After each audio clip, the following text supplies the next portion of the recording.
no alto, testemunho da nação,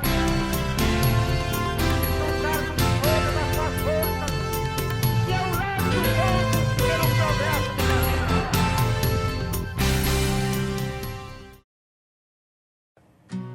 Num conturbado ambiente político, um militar é nomeado presidente da República. Declaro empossado na presidência da República dos Estados Unidos do Brasil, Sua Excelência, o senhor Humberto de Alencar Castelo Branco. Promete-se nova ordem institucional em meio ao caos que imperava. Logo que colocasse a casa em ordem, seriam convocadas eleições para o povo escolher livremente seus representantes novamente. Sinais de um novo tempo aparecem. O Brasil viveria, enfim, o progresso.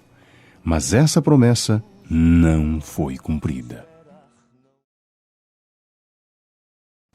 As eleições não vieram. A democracia cada vez mais distante. A ditadura mostra a sua verdadeira face. Ato público está proibido. Não admitimos passeata nem comício. Está todo mundo preso.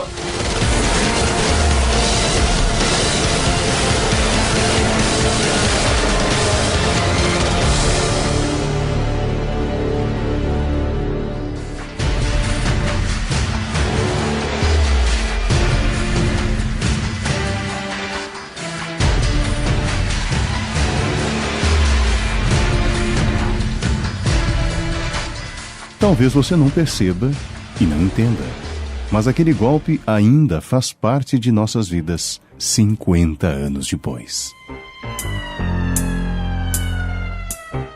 Nós nascemos sob o manto do silêncio, em meio a gritos silenciados, torturados pelos longos anos do esquecimento forçado. Muitos vieram, muitos se foram, mas nos forçaram a não enxergar aqueles que ficaram no mesmo lugar. Seus pés esmagaram gerações. São gigantes, são fortes, mas não são invencíveis. Nos derrotaram, sim, mas não nos aniquilaram. Em meio às cinzas, recompomos nossas forças e nos reunimos sob a bandeira que contrapõe as causas malditas, miseráveis, inconfessáveis que eles carregam. Somos apenas fracos esquálidos que se perduram em ideias fortes, perenes. Nosso mais vil ódio a essa opressão silenciosa que ilude e torna pacata nossa gente. Ontem sabíamos e temíamos. Hoje não mais enxergamos. Mas os bravos que entendiam, lutavam, entregando seu bem mais precioso em sacrifício ao amanhã. Nada em vão. Hoje, poucos, mas valentes e querentes da Justiça Suprema vão se reunindo, avolumando, despertando o medo nos invencíveis. Aqui e ali, por todo canto, as vozes silenciosas cantam em coro desafinado. A hora está chegando. Não só pelos bravos que se foram, mas pelo que aprendemos. Os sórdidos tremem, mostram sua fraqueza. O pranto da miséria ganha sons. O sussurro do indignado ecoa e se junta ao espectro que ronda. Tenhamos paciência. Nada é para sempre. 50 anos fazem parte do ontem, mas é hoje. Os passos da Ordem Unida de ternos e fardas ressoam em nosso solo. Os travestidos fingem não saber. Os dissimulados falam. Não, isso não existe. Os enganados continuam se esganando, enquanto a bola da virada não entra na rede. Para eles, um recado. Nós não esquecemos. Nós não capitulamos. Nós não desistimos. Somos os filhos do silêncio. viemos reivindicar nossa herança, porque esse Brasil é nosso. Sou poeta popular, dentro da honestidade ninguém pode me calar.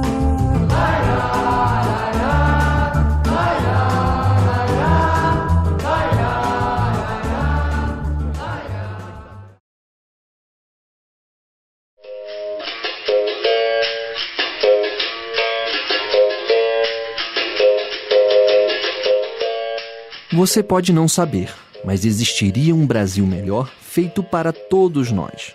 Não porque assim nossos colonizadores queriam, mas porque um povo valente e destemido ergueu sua cabeça e mirou o horizonte dessa terra esplêndida e rica. Das ocas, senzalas e navios, fomos nos reunindo, mas sob a tutela do feitor. Um país nós não éramos, apenas uma empresa, como assim desejavam nossos colonizadores. Nossa economia foi projetada para enriquecer poucos e manter pobre a maioria. Trabalhador de escravo só se distinguia pela cor de sua pele. Tudo era decidido por alguns poucos, os demais nem voz, nem vez. Mas eis que surge uma nova esperança e toma de assalto nossos sonhos. E assim, como que de repente, o povo vira gente, passa a ter direitos, inclusive de se organizar. Essa gente mestiça e desprezada agora tem voz e vez. O trabalhador brasileiro possui hoje o seu Código de Direitos, a sua Carta de Emancipação Econômica.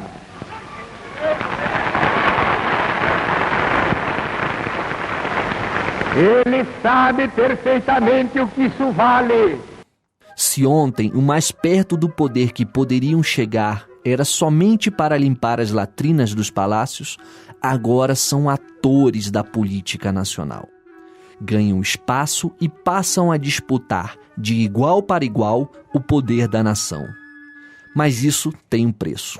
As classes dominantes não abririam mão de suas benesses e sordidamente tramavam contra o progresso.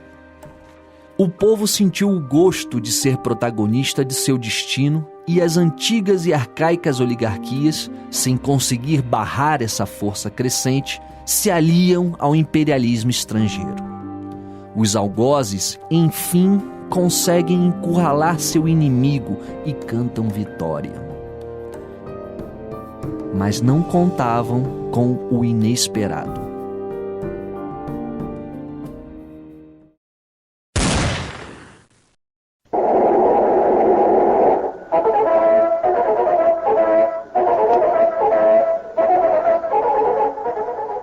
E atenção!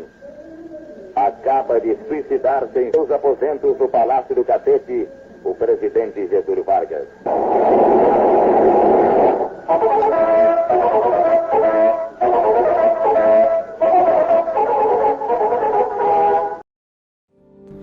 O povo desperta e reage. Espantados com tamanha reação, as velhas oligarquias se acovardam.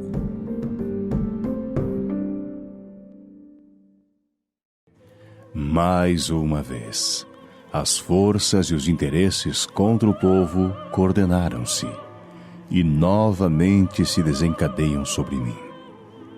Não me acusam, insultam, não me combatem, caluniam e não me dão o direito de defesa. Precisam sufocar a minha voz e impedir a minha ação, para que eu não continue a defender, como sempre defendi, o povo e principalmente os humildes. Depois de decênios de domínio e expoliação dos grupos econômicos e financeiros internacionais, fiz-me chefe de uma revolução e venci. Iniciei o trabalho de libertação e instaurei o regime de liberdade social. Tive de renunciar. Voltei ao governo nos braços do povo.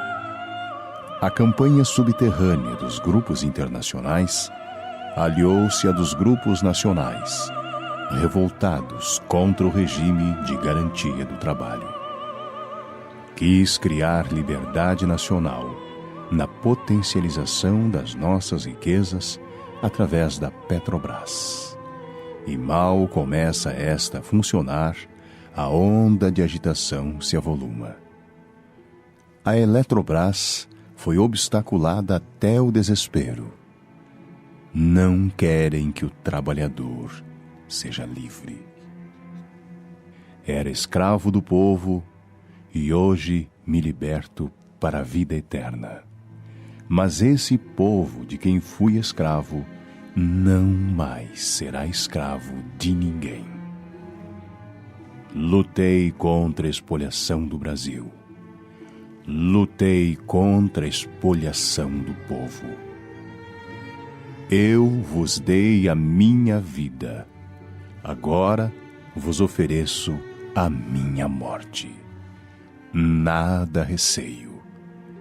Serenamente dou o primeiro passo no caminho da eternidade e saio da vida para entrar na história.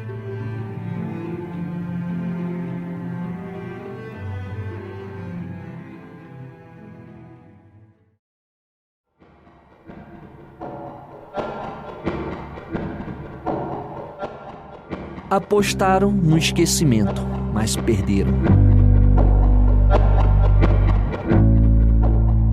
No bojo de uma solução amena, embute-se a continuidade do novo. Jango Goulart é eleito vice-presidente numa eleição que se votava separado para os cargos de presidente e vice. O ex-ministro do Trabalho de Vargas e então presidente do Partido Trabalhista Brasileiro incorpora a gênese do trabalhismo e a memória de Vargas. O povo trabalhador se mantém no cenário político nacional. Ocupando um espectro de centro, o governo de JK tem amplo apoio de setores populares e das camadas médias da sociedade.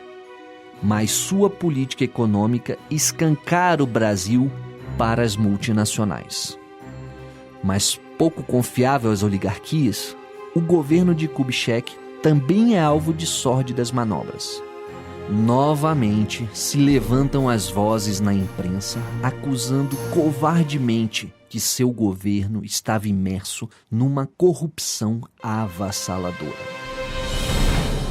A mesma fórmula utilizada para desgastar Vargas é empreendida e, ao fim, Varre, varre, varre, varre, varre, vassourinha. Varre, varre a bandalheira. O povo já está cansado de sofrer dessa maneira. A solução das oligarquias também se mostra vacilante. A política externa independente de Jânio Quadros desagrada àqueles que estavam por detrás de sua eleição. Jânio capitula.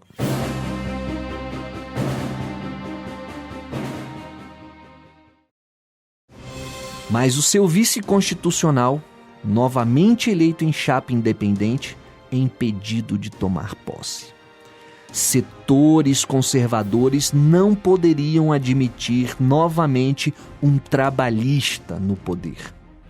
Mas o povo se levanta para impedir o golpe, liderado por um jovem governador gaúcho. Não desejamos a desordem, pois nós queremos a ordem jurídica e constitucional. Esse ousado governador já havia demonstrado a que veio. Construiria mais de 5.000 escolas em seu estado. Faria a reforma agrária. Encamparia 2 gigantes norte-americanas de energia e telefonia devido à má prestação de serviços. A essa altura, era odiado pelas oligarquias e pelo imperialismo estadunidense, não só devido à sua origem humilde e por ser trabalhista. Dias depois, o Brasil é tomado pela campanha da legalidade. Os golpistas são obrigados a recuar. Pela segunda vez, tentam tomar o poder do trabalhismo à força. outra vez fracassam e apelam para a trama.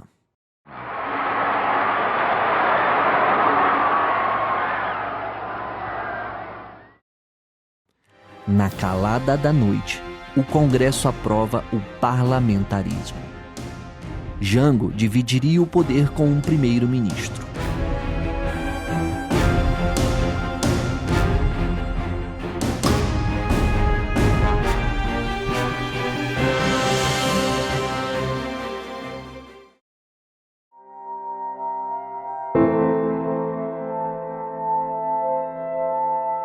Mesmo com poderes limitados, Jango começa a pôr a casa em ordem e a reorganizar o Brasil para dar continuidade às políticas trabalhistas de desenvolvimento político, econômico e social.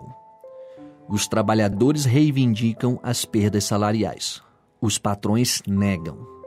Greve geral.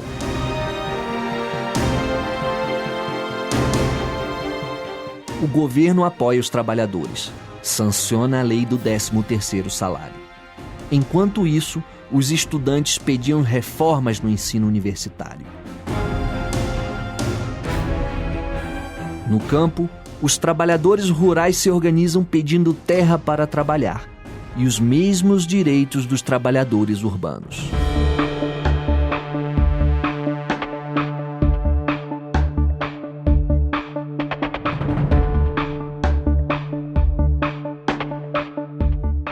Nossa democracia começa a ganhar contornos populares e o povo exige a antecipação do plebiscito para decidir se o Brasil permaneceria com o parlamentarismo. Nas eleições de 1962, o PTB elege a maior bancada de deputados do Congresso. A Universidade de Brasília passa a funcionar, organizando o ensino, a pesquisa e a extensão, derrubando o paradigma de que no terceiro mundo não se produzia ciência. Chega o plebiscito e o povo massivamente devolve os poderes presidenciais a Jango. Você que sabe que o presidente da República tinha direitos adquiridos pela Constituição. Você que sabe que as regras do jogo foram mudadas depois da eleição. Você que está vendo que o parlamentarismo não funciona. Você que tem o direito de escolher o seu presidente e o seu governador. Você que não admite desrespeito à Constituição. Compareça dia 6 e marque não. Não, não. Mais de 80% dos brasileiros disseram não à manobra feita anteriormente pelo Congresso Nacional. Novamente, as oligarquias sentem o gosto amargo que a democracia lhes provoca. A vibrante democracia de então exige ir mais além, e Jango propõe as reformas de base. Os poderosos tramam contra a democracia.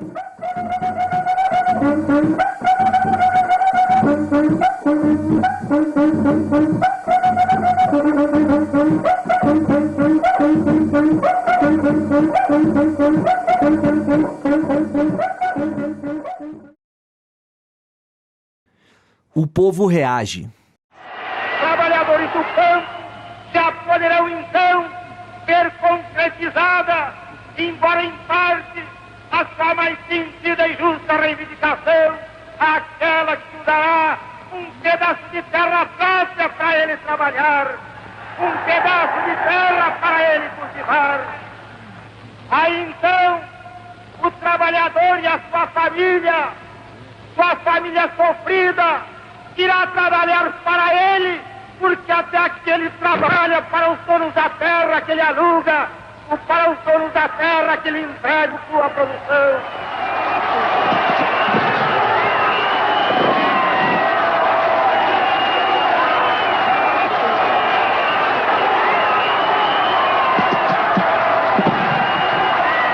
Hoje, com o alto testemunho da nação e com a solidariedade do povo, reunido na praça que só o povo pertence, o governo, que é também o povo e que também só o povo pertence, reafirma seus propósitos inabaláveis de lutar com todas as suas forças pela pela reforma da sociedade brasileira, não apenas pela reforma agrária, mas pela reforma tributária, pela reforma eleitoral ampla, pelo voto do analfabeto, pela elegibilidade de todos os brasileiros, pela pureza da vida democrática, pela emancipação econômica, pela justiça social e ao lado do povo, pelo progresso do Brasil.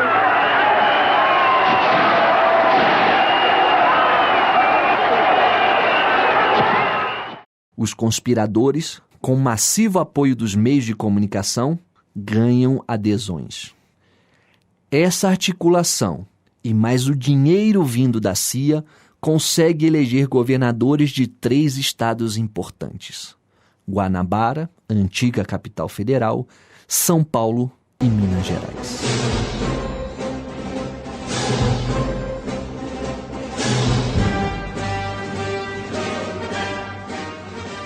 As tropas golpistas marcham.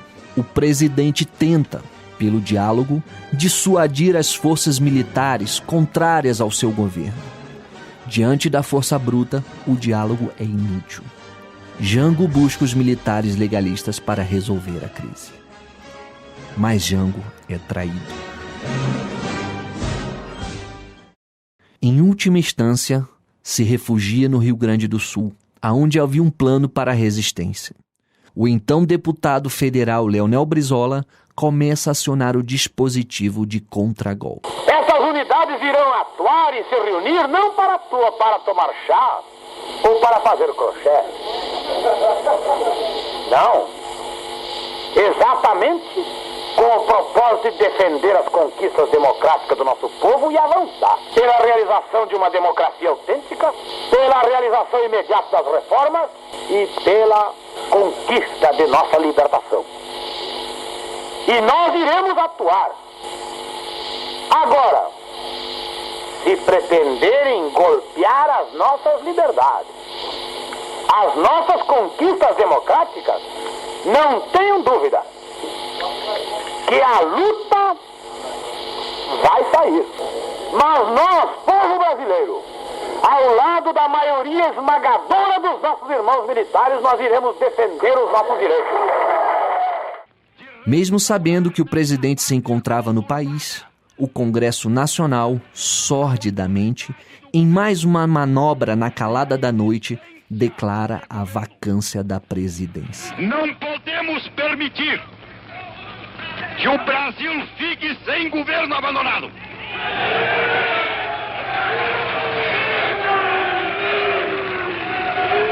Sob a nossa responsabilidade, a população do Brasil, o povo, a ordem. Assim sendo, declaro vaga a presidência da República.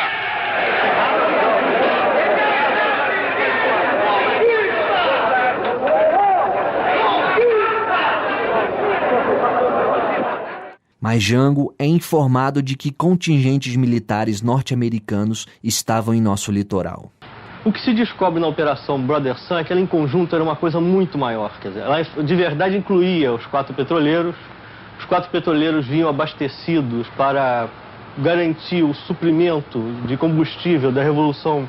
Se o movimento tivesse que durar, encontrasse muita resistência e tivesse se prolongado por mais de um mês.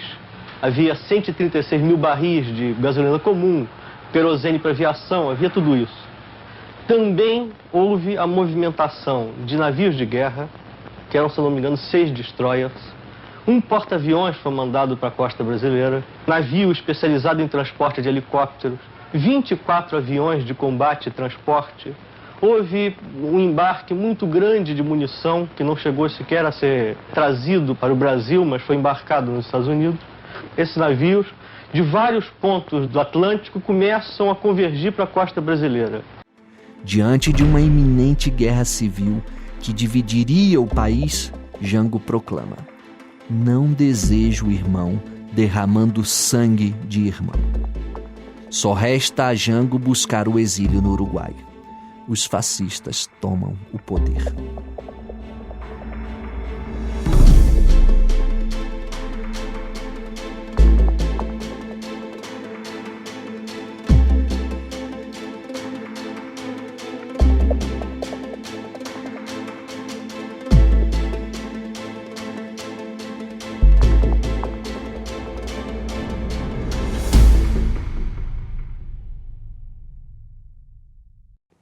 1964 mostrou que a democracia tem seus limites. Aos poderosos, ela só serve enquanto o povo referenda suas decisões. Mas o trabalhismo mostrou que nossa gente pode segurar as rédeas do seu destino e fazer valer a sua vontade.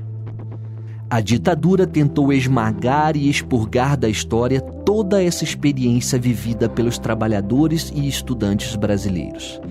Perseguiu, prendeu, torturou, mas não matou os sonhos de um Brasil justo e soberano. Não pense que foram apenas os militares e a direita reacionária que tentaram deter o trabalhismo. Fartos documentos comprovam a participação estadunidense no golpe de 1964. Como sempre, ainda continuam tramando contra os povos ao redor do mundo. Espionam, conspiram, derrubam e até assassinam quem se coloca contrário aos interesses econômicos de sua elite dirigente. Getúlio Vargas, Jango e todo o povo brasileiro foram apenas mais uma vítima nesse episódio ocorrido há 50 anos. Podem esmagar uma, duas rosas, mas jamais conseguirão deter a primavera. No 50º do golpe civil-militar, nossa homenagem a esse grande brasileiro que preferiu se desapegar do poder a ver irmãos matando irmãos. Infelizmente, Jango nunca mais retornou em vida para a pátria que tanto amava. E pelo visto, esse sentimento foi recíproco.